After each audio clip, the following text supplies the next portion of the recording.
mstari wa 9 na wa 10. Waraka wa kwanza wa Petro sura ya 2 mstari wa 9 na wa 10.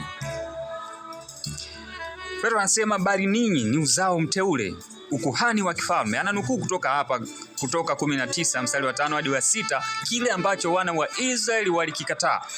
Petro anasema sasa ninyi kanisa ambao mmekubali, mmeitika wito, kwa sababu kanisa ni watu waliokubali wito kwa kutoka gizani na kuingia katika nuru ya Kristo, wameitika mwito wa utumishi. Anasema mwito mmoja, tumaini moja la mwito.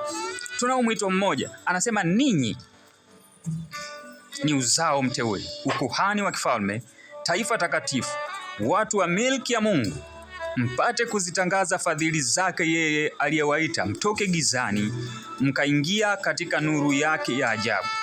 Ninyi mliokuwa kwanza si taifa, bali sasa ni taifa la Mungu. Mliokuwa hamkupata rehema, bali sasa mmepata rehema. Kwa anasema ninyi ni taifa la Mungu.